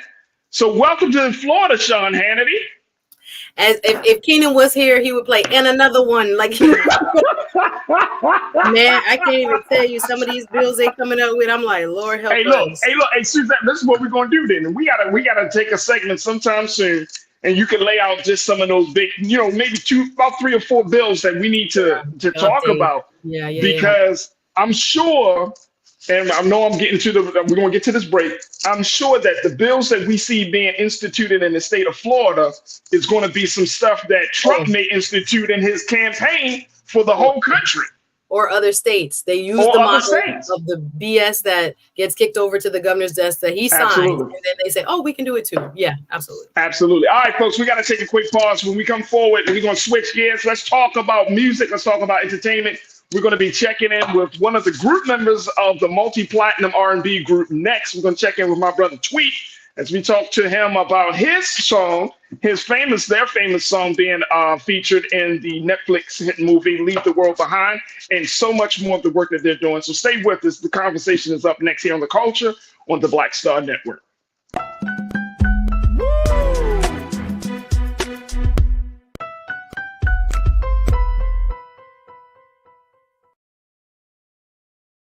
Hi, I'm Dr. Jackie Hood Martin, and I have a question for you. Ever feel as if your life is teetering and the weight and pressure of the world is consistently on your shoulders? Well, let me tell you, living a balanced life isn't easy. Join me each Tuesday on Black Star Network for A Balanced Life with Dr. Jackie. We'll laugh together, cry together, pull ourselves together, and cheer each other on. So join me for new shows each Tuesday on Black Star Network, A Balanced Life with Dr. Jackie.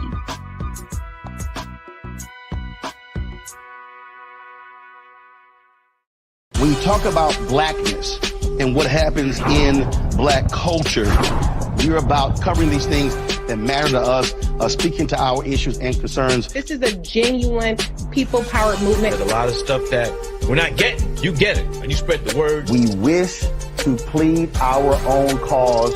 Too long have others spoken for us. We cannot tell our own story if we can't pay for it. This is about covering us. Invest in Black-owned media. Your dollars matter. We don't have to keep asking them to cover our stuff. So please support us in what we do, folks. We want to hit 2,000 people, $50 this month, raise $100,000. We're behind $100,000, so we want to hit that. Y'all money makes this possible. Check some money orders. Go to P.O. Box 57196, Washington, D.C. 20037-0196. The Cash App is $RM Unfiltered. PayPal is R Martin Unfiltered. Venmo is RM Unfiltered.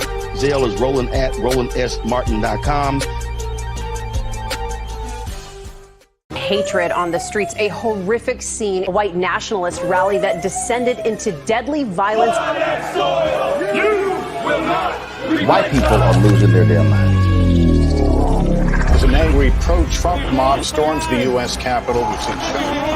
We're about to see the rise of what I call white minority resistance. We have seen white folks in this country who simply cannot tolerate black folks voting. I think what we're seeing is the inevitable result of violent denial. This is part of American history. Every time that people of color have made progress, whether real or symbolic, there has been what Carol Anderson at Emory University calls white rage as a backlash. This is the rise of the Proud Boys and the Boogaloo Boys. America, there's going to be more of this. Here's all the Proud Boys, guys. This country is getting increasingly racist in its behaviors and its attitudes because of the fear of white people. The fear that they're taking our jobs, they're taking our resources, they're taking our women. This is white fear.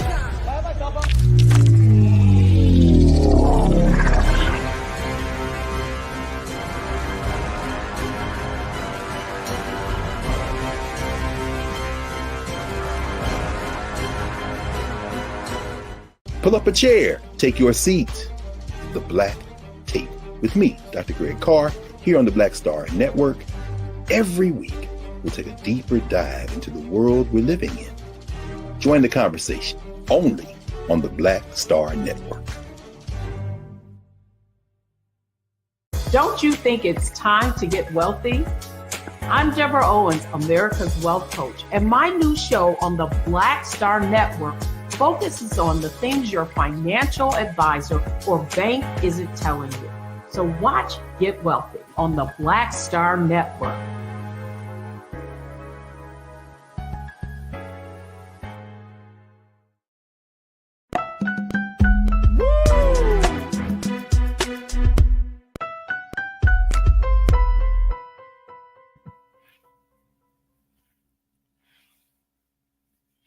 All right, folks, welcome back to The Culture here on the Black Star Network. I'm your host, farajii Muhammad. Thank you so much for tuning in and being a part of the conversation. Folks, I just want to let you know, if you haven't had a chance already, make sure you hit us up on our social media. To follow us at Black Star Network on Instagram and on Facebook.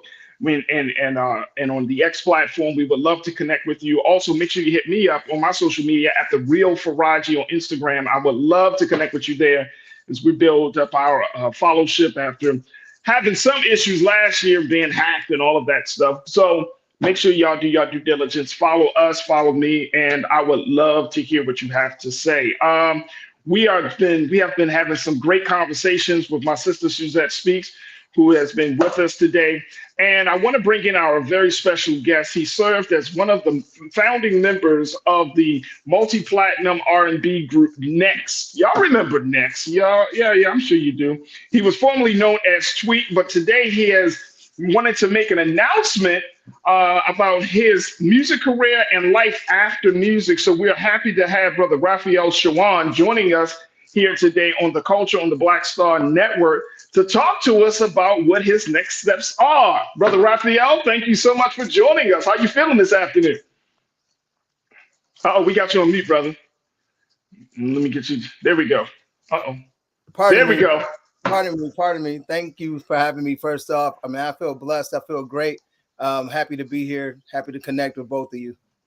Absolutely. Thank you for being with us. All right, let's first talk about how people have known you. You were a third member of the R&B, the renowned R&B group Next. Next, y'all kicked it off in 1992. You, of course, with other members, R.L. Hugger, Terry Tilo Brown, and of course yourself. In the 90s, y'all were just churning out the hits, brother. Y'all were churning out the hits. Y'all remember that? Real Y'all don't know nothing about it. Y'all don't know nothing about that. You don't know nothing about that. Too Close, number one spot on the Billboard Hot 100. Y'all had a string of hits along with that one. And your song Too Close, which happened to be featured in the Netflix hit movie Leave the World Behind. First and foremost, this is 26 years, bro. Y'all have been, and then to have your song Too Close in 2023 having that song back in there. How has it been for you and for your brother? I mean, it's just been a blessing, man. A gift that keeps giving. To be a part of this for as long as we have, the 26-year run, it was amazing. I had the best time of my life. I know Tilo and Ariel are just as thankful, and it just goes along with, you know, it's a reward for all the hard work, the perseverance, the belief in ourselves, contrary to whatever our circumstances were before we got the blessing. And it's also a blessing to be able to be an example to others, to let them know that if there's something that they aspire to do or aspire to be, then we love being the example that all things are possible.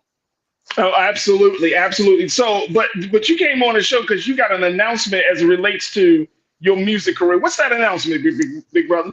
So the announcement is, as of December 30th, 2023, I retired from Next. I'm no longer traveling and singing with Next, but they have a lot of shows. Still go and see the shows, go and see them perform. There was no drama. There was no breakup. I literally retired because my life called me to retire. I am now a certified sound healer, certified mindset and energy coach. And this is what I want to do with the rest of my life. It's my passion. It's the reason why I was born.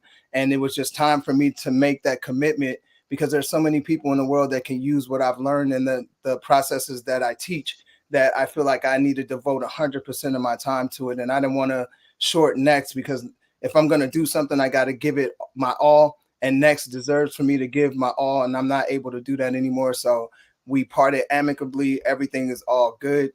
They gave me their blessings, and we're straight. Everything is all love. So just moving forward, I'll be doing my sound bath, sound healing around the world, as well as my mindset energy coaching. So it's all based around mental health and helping others have a better life. And first and foremost, can we give some horns to Brother Raphael for his announcing his retirement? No, and there we go. Let's go. That's amazing.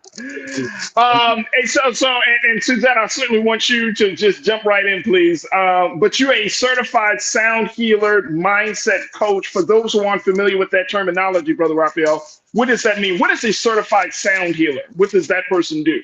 So a certified sound healer is, we do sound healing through sound bath. And just to give you an example of what it is, when you think about, like, say you had a glass of water and it was sitting in front of a speaker and there was bass in the speaker, you could see the water vibrating through the glass, right? You can see the vibration going through the water in the glass. But imagine if the human body is made up over 70% water, and imagine how the vibrations of the world affect us positively or negatively. Well, the instruments that we play, they're tuned to 432 hertz, which is a healing frequency for the human body. And if you're in the vicinity of these sounds, it can heal you and balance you out. It heals stress, it heals depression, it heals all kind of things. And this is ancient. This isn't new. I mean, they call it new wave and new age and all that, but it's not new. Our ancestors were using sound healing therapy for many years ago. So this is just something that I feel like it's been in my blood. It's just been in my focus for a long time. I started being exposed to it in 2017, and I've been on the journey for a while. And my wife and I just recently last year got certified and launched our own business so we can start helping people feel like we feel, because we feel great now. That is awesome, Suzette. What's your take as you hear Brother Raphael talking about his life after music? Can I just fan out for a second? Okay, thank you. So we was singing about the poke, and we didn't know coming through. We didn't know what we were singing about. But we were singing about the poke coming through. Okay. All right, sorry, but it's a pleasure to share this platform with you today, brother. And I am curious about, and I know we have to take a hard break at 45, but the sound as healing, right? So coming from a Christian worldview, and I have seen so many events, I know you don't know about everybody's sound events, but here in Miami, I've been seeing this online, and I've been curious about it, but I've been kind of afraid to go. I'm like, I don't know what this is. I don't know, if it's, spiritual in a healthy way. Of course, I have my own ideas about music as healing through my love of reggae music and how I feel when I move to it and how I feel lifted, no added substances required, but just in a beautiful, like spiritual, vibrational way. I understand you talk about how the frequency does something for you in those kind of group sessions. Have you worked within those? Have you seen a change within yourself when you talk about healing? And what people expect? Because I think there are people like me who are a little sheepish because we're not sure about, you know, what exactly it where the root of it comes from. So all beautiful, beautiful questions, and I love your perspective on it. First off, let me say that thank you for the years of support and connection and looking out and being a fan of what I've been a part of. I appreciate that. But pertaining to sound bath and sound healing, the sound baths it is a spiritual thing, and it's not religious at all. You can be of any religion. My grandfather was a minister, so growing up in church, I actually went to seminary school in 2008 to be a minister, and some things in my life pulled me away from that. But I feel like it moved me away so I can actually not have a title, so I can be a vessel to people to let them know that this is about your inner work. This is about your relationship with you and your health, your mental health, your healing, and your spiritual self, which to me is all connected to God. But I don't feel like it's a religious thing. I feel like this is something that everybody needs to work on. So I've had Christians ask me, is this something that I can do and not go to hell? I'm like, yes, you can meditate, go to hell. You can be at a sound bath and not go to hell, because it's just sound frequency. And a lot of times people will question something like this, but they won't question hanging out on Saturday drinking spirits at a club or somewhere else. You know, those spirits are far more dangerous for you to interact with than something that actually can heal you. And you can do some research on it so you can see that it's not just, you know, coming from me and me wanting people to experience it. And yes, talk about seeing results. I used to be very, very aggressive. I'm originally from Gary, Indiana, so I was taught at a young age. Let's go Midwest. Let's go. Hey, you had to let them know, like, look, man, we don't play no games from Gary. Google Gary, Indiana. You'll see my start, and you'll realize that, you know, something like this saved my life, you know, because I used to be very, very reactive. And in life, you don't want to be reactive. You want to be proactive. You want to, you don't want to be a puppet too. I felt like before I learned to meditate and before I started using sound healing, I was highly reactive. And I was taught that when you're handling things and you want to let people know where you're coming from, you got to be aggressive. You got to show them, you know, and that only worked where I'm from, because when I got out in the world and I saw that most people weren't really moving that way, they would prefer to communicate.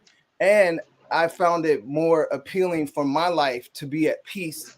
And what this does is it creates an inner peace in you where you don't feel like you need to react to everything that takes place, because you start to see the other person's side. It's not just my side. I see, well, if a person is lashing out at me, they're already going through some kind of pain or turmoil within them. So they're just trying to share it with me. And I don't have to join in with them because I'm not on that frequency. And I don't want to add to what they're already going through. So sometimes silence is more powerful than being reactive, but it takes a long time to get to that point. For years, I tried to do this and I felt displaced. I felt like I wasn't being my real self because I was taught to be reactive. So that felt more normal. But the more I meditate and the more I was connected to sound frequency, and I also teach something called an activation. An activation is a 15-minute meditation where you can activate anything you want in this world, from health, love, happiness, peace. If you just want to celebrate how good you feel, an activation to help you multiply more of that energy. So I think in our culture, we need to learn that we were taught to pray, all of us. I was taught to pray at a very young age, but praying is half of it. Praying is saying thank you, or it's asking for something. But when you meditate, you're receiving, and God speaks in silence followed by action. So you got to be still and know. That's what that means. So a lot of us have been misguided to think that meditation is only from the East. It's really something that is missing from all of our lives. And a lot of the violence and different things we see around the world, they wouldn't exist if more people meditate and did sound therapy. Hey, come on, Pastor Raphael. Come on, brother. Come on, Pastor.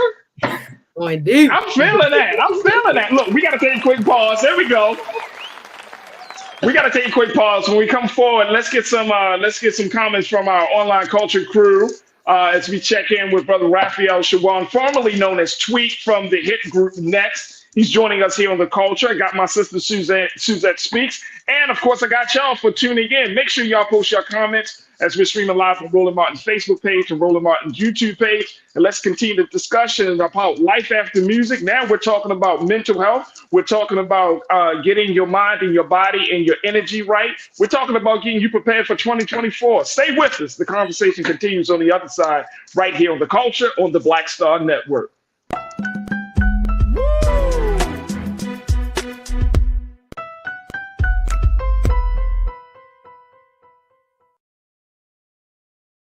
Pull up a chair, take your seat. The Black Tape with me, Dr. Greg Carr, here on the Black Star Network. Every week, we'll take a deeper dive into the world we're living in. Join the conversation only on the Black Star Network.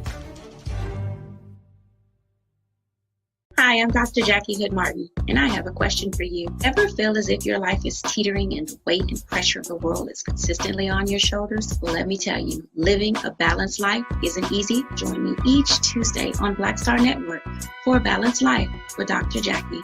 We'll laugh together, cry together, pull ourselves together, and cheer each other on. So join me for new shows each Tuesday on Black Star Network, A Balanced Life with Dr. Jackie.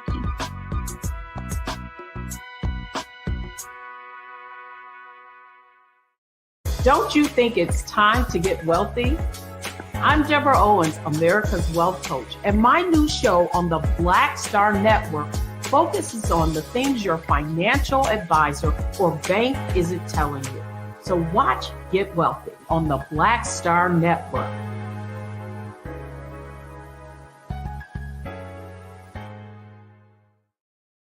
When you talk about blackness and what happens in black culture, you're about covering these things that matter to us, speaking to our issues and concerns. This is a genuine people-powered movement. There's a lot of stuff that we're not getting. You get it, and you spread the word. We wish to plead our own cause. Too long have others spoken for us. We cannot tell our own story if we can't pay for it. This is about covering us. Invest in black-owned media. Your dollars matter. We don't have to keep asking them to cover our stuff. So please support us in what we do, folks. We want to hit 2,000 people, $50 this month, raise $100,000. We're behind $100,000, so we want to hit that. Y'all money makes this possible. Check some money orders. Go to P.O. Box 57196, Washington, D.C. 20037-0196. The Cash App is $RM Unfiltered. PayPal is R Martin Unfiltered. Venmo is RM Unfiltered. Zelle is Roland at RolandSMartin.com.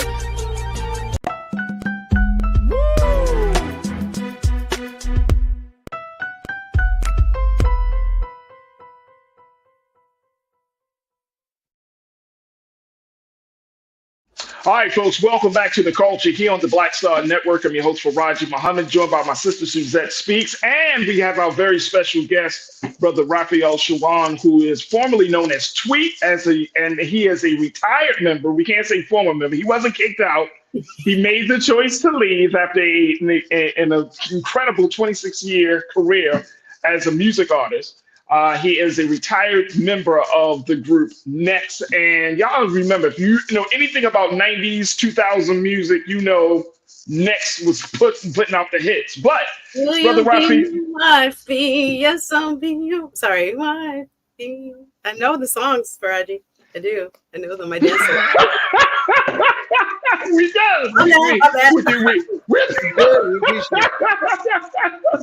But now Brother Raphael is moving on to his next chapter in his life, his purpose. And he is a certified sound healer. He is a mindset coach. He is one to help us to bring our energy together and to get to be more whole and heal and being healed and authentic. And so we welcome your comments, as you can post your comments on Roland Martin's YouTube page and Roland Martin's Facebook page. All right, Brother Raphael, let me just share with you just some of what our watchers are saying, because they're excited to have you on the show, but more importantly, they're excited to hear that you're taking this direction. Janae said, I just participated in a music meditation on MLK Day, thought the songs would be distracting, but the words were so moving. Absolutely. You don't like my music. You checked in. You say, when you listen to music, you are tapping into the social consciousness. Absolutely. That is very, very true. And Mingli Natasha Surge, you posted, music is a temporary healer. Yep, it is. We know about that. And Brian Christian said, Brother Raphael, good point about silence being powerful. And I have gone to a sound bath. I live out here in Los Angeles, so I have gone to a sound bath by another friend of mine, a brother who is in the same space that you are. He's a sound healer, mindset coach, and it was my first sound bath, Brother Raphael. And I will say to anybody, that brother and what I'm learning about the work of energy and I would like to even go as far as say soul healers. Mm-hmm. It is not outside of your religious belief. It is not one of those situations. This is not like a cult. This is not like some crazy situation. It actually complements who you are. Mm-hmm. Because a lot of times, and I think that we don't talk about this enough, but a lot of times religion is presented to us being outside of us. That, the prophets and the messengers of God are outside of us. But how many times have we been told that we have what it takes on the inside of us to be just as good? We kind of I think we have done ourselves a disservice, Brother Raphael and Suzette, when we have put ourselves out there like, oh, Jesus over here, Muhammad is over here. But never understanding that we have the same ingredients within that they had. What they did different was they made the intentional choice to follow a certain path, and we could do the same even in modern day 2024 here in America. Brother Raphael, talk to me. What's your take on that? My take on it is, man, first off, you just hit it. You just hit the nail on the head. You brought it home. So everything you said is real. I've spent many years working out, and I felt great. I looked great, but on the inside, I was a mess. And I've learned how to work in, and no matter what you do, if you have your insides together, you're gonna look great on the outside anyway. Ooh, come on, brother. Come on. And a lot of us are so focused on, looking good on the outside, but we're crying in the shower. And what I teach is helping people to feel good in the shower and outside, and not try to focus on fitting in, because you were made to stand out. You are one-off. You have your own fingerprints for a reason. So I want people to fall in love with that. And in our culture, we haven't been taught the tools that we can use to not be so aggressive, to not be so hateful against each other. And I think a lot of times people are hateful against each other because a lot of times we're hating ourselves. We're struggling to find comfort with who we are. So when you take these steps to do sound healing, and you take these steps to start doing meditations and doing activations and different things like that, you start to learn, like you said, we do have the same power that Jesus has, and Muhammad and everyone else that came before to give us the example, from Buddha to everything else. And when we have these different names, we get caught up in these titles, not realizing that we're all talking about the same energy. It's the energy of love. It's the energy that creates worlds, that creates life. And when we take these blinders off and take the barriers away and open up our toolbox and take what we can to learn to better ourselves every day, we will become better. But then we can actually shine the light on someone else's path. It will take no light away from your candle to light someone else's candle. And when we develop filling up our cup and then sharing our overflow with other people, I think that we'll have a much better, more safe and happier life. And then we can move together instead of moving in conflict so much, because I don't know why that feels so comfortable for people, but I want to be the example to let people know that we're here to do this thing together. If 2020 didn't teach us that we're all together, I don't know what will, because everybody was in the house. And you know, when we were in the house, we had that time to think, and we had that time to realize what we do and don't need. But I want to challenge everybody that's listening to this thing today. When you get off here sometime today, two things. One thing is learn how to do a cleansing breath. A cleansing breath will save your life, as it saved my life for many years. A cleansing breath is when you breathe in through your nose, hold it for 2 seconds, and then exhale out of your mouth. Let's try it real quick. On a count of 3, everybody breathe in through your nose, hold it 2 seconds, and then blow it out your mouth. 1, 2, 3, breathe in, hold it, and then exhale with a sigh, like one more time. 1, 2, 3, breathe in, hold it, and exhale with a sigh. One more time. 1, 2, 3, breathe in, hold it, and exhale with a sigh.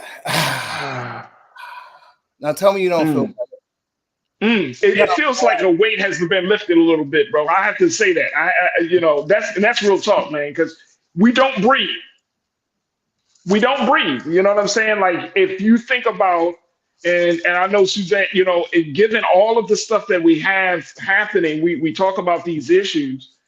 But I know that one thing that America really does need help on, and I know that this is something that has, as Black people, we need help on. We don't know how to get out of a space of being of trauma. America is not good with healing. And as a result of that, we take in a lot. Like you mentioned earlier, Brother Raphael, we take in a lot, but we don't let it go. We don't get into a healing space. So we're taking in all this madness that we see in this country each and every day. We're taking in all of the quote unquote consequences of Blackness each and every day. And then we just leave it. Nobody says, hey, let's take a moment. Let's just breathe out, guys. Let's just let it go. We don't have, excuse that, we don't have national marches that start off with a breathing exercise. Or school days. Or meetings. Or school day. Anything. Or meetings. Yeah. Like we bring in the pastor for the meeting, right? We be like, Pastor, say a word. Pastor, say a word. All right, Pastor, get out now, because we about to do the business. And we don't have no thought about the spiritual and the holistic healing process that it takes for us to be connected with one another. So, Roger, yes, sir. We can't do what we don't know, my brother. Like the fact that we haven't had these tools available to us, and the way I was raised, anything that wasn't in the Bible or wasn't said in church by the pastor, that's the devil.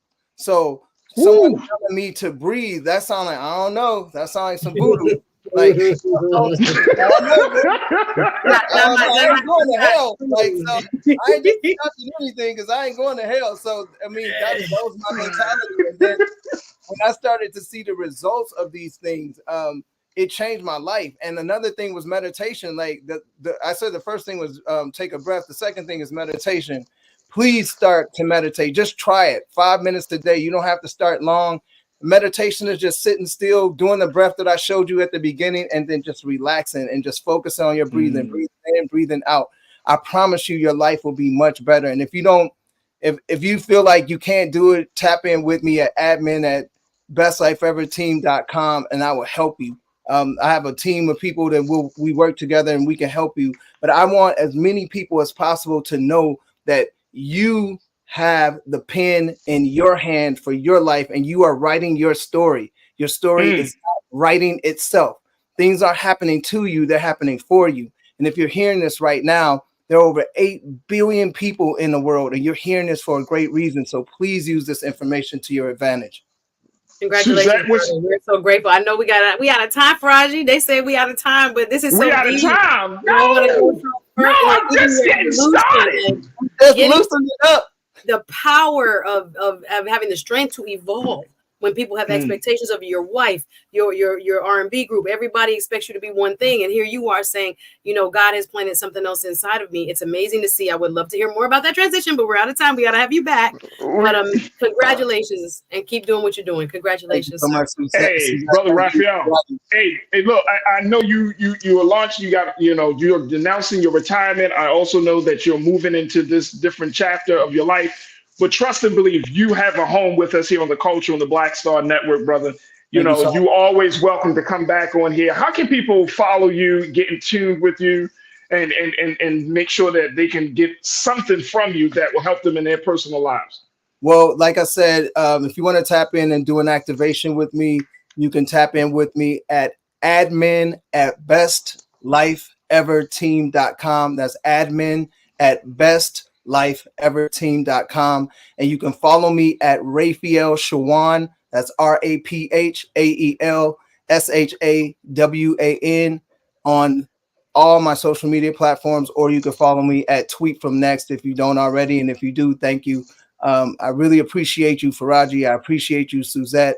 And thank you to the culture, man. I appreciate y'all. And I'm here to represent for us. Please tap in with me because my heart is open and I'm here to share as much as I can to help us move forward in the best way. Absolutely. Absolutely. And let me just say, I didn't mean to mispronounce your name, Raphael. I listen, hey, trust me, names mean a lot. Yes, So I don't want to mispronounce your name, big brother, but I appreciate you, man. I really do. And I hope God continues to bless you and your family to go into this different direction, this new direction, man. But this has been so refreshing.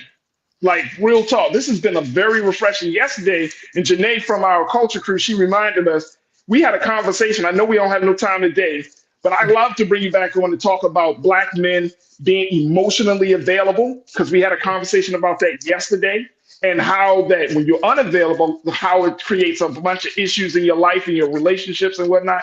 So we got to have you back on, man. Shit, I'm trying to have you on. I'm about to say, working on your healing journey is just inspiring. Men seeing other men work towards, as you just described, how you went from aggression to love and peace, inner peace. That's a beautiful example. We definitely gotta have you back on. This is. We gotta have you back on. Hey, and Farajii, to tap in with what you said, my name means God heals in Hebrew. What? Yeah, Raphael means God heals in Hebrew. Well, you're doing your thing, sir. All right. I'm done. Brother Raphael, thank you so much for being so good for the culture. Hey, man, give our love to the other members of the group, man. I mean, y'all had a phenomenal run as a group. Seriously, give our love to them, and you always welcome back, brother. Always. Thank you both. And if you see next performance somewhere, go and support my brothers, man. They gonna crush it. They always. I'll pop out and support them for real. 100%. There it is. Brother Raphael Shawan, y'all check him out, follow him on social media, and more importantly, let's continue to support our brother as he goes into this new chapter, new purpose of his life. Thank you so much, big bro, for being so good for the culture. We truly appreciate you. All right, folks. There it is. Oh man. Suzette, thank you so much for being with me today. Always a pleasure. Make sure y'all follow her. I gotta get her off. Look, make sure y'all follow her on all social media platforms. Go check her out on YouTube. She got a dynamic show. Also, make sure y'all support her on YouTube through that Pantheon platforms. But make sure y'all follow her. Y'all check her out. Follow her on all social media. And we look forward to having her back on Wednesday of next week, God willing. Hey, Suzette, thank you for being so good for the culture. Thanks, Farajii. Bye. Absolutely. Bye. All right, folks, that's going to do it for me, for the crew.